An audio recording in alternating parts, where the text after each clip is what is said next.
हायकोर्टाने ज्या लोकांनी याचिका केली होती की 200 रुपयाची सुविधा असलेली VIP साठीची सुविधा होती ती बंद करावी अशा प्रकारची जी याचिका दाखल केली होती, हायकोर्टाने तिथं फेटाळूनच लावली, परंतु याचिकाकर्त्यांना देखील त्यांनी सुनावलं असं मला आता समजलं। सन्माननीय हायकोर्टाचं खऱ्या अर्थाने अभिनंदन। या ठिकाणी देशभरातून भाविक येतात आणि आमचा कर्मचारी संख्या देखील 155 आहे। MSFचे गार्ड या ठिकाणी आहेत। विविध प्रकारची सुविधा आम्हाला भाविकांना द्यावी लागते।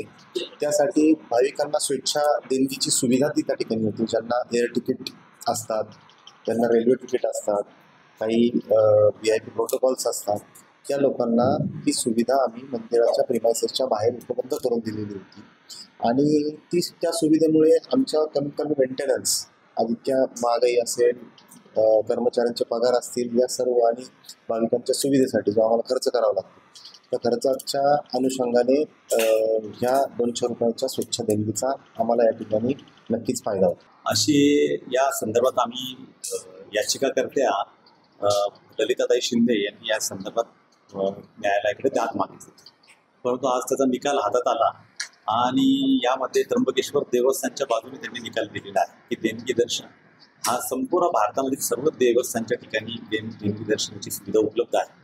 आणि एवढं नसून हायकोर्टाला आम्ही धन्यवाद देतो की त्यांनी याचिकाकर्त्यांच्या हेतूवरच यामध्ये संशय व्यक्त करून त्यांना कोर्टाने फाटकारलं। त्यामुळे त्र्यंबकेश्वर देवस्थानचा आम्ही गेले म्हणजे मागच्या टिन्यूअरमध्ये मी ट्रस्टी असताना हा वाद उपस्थित झाला होता आणि तत्कालीन पहिल्याच टिन्यूअरमध्ये नाशिकचे जिल्हाधिकारी विलास पाटील यांनी श्रावणाच्या नियोजनाच्या संदर्भात जी बैठक घेतली होती, त्यावेळेस आम्ही त्र्यंबकेश्वर देवस्थानचे विश्वस्त मंडळ आहे त्यांच्याकडून एक NMEचे चेअरमन, नॅशनल मॉन्युमेंट ऑथॉरिटीचे जिल्ह्याचे प्रतिनिधी म्हणून कलेक्टरची त्या ठिकाणी पदसिद्धते असतात, तर त्यांच्याकडून याची परवानगी घेऊन आम्ही मौखिक स्वरूपात परवानगी आणि मान्यता घेऊन आम्ही हे देणगी दर्शन सुरू केलं होतं आणि त्या देणगी दर्शनाच्या मुळे जो काही निधी उपलब्ध झाला त्यामुळे आज देवस्थानचं जो काही तुम्हाला सर्वांगीण विकास दिसतोय ते आपल्या सगळ्या भाविकांना जास्तीत जास्त सुविधा आम्हाला देता येत आहे।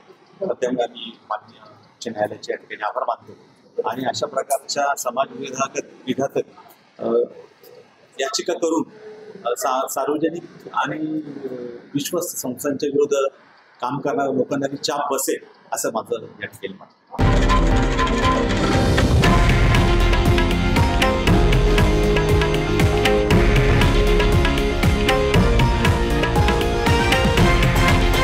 हे आहे देशातील नंबर 1 न्यूज नेटवर्क आणि आपण पाहत आहात TV9 मराठी, एकमेव।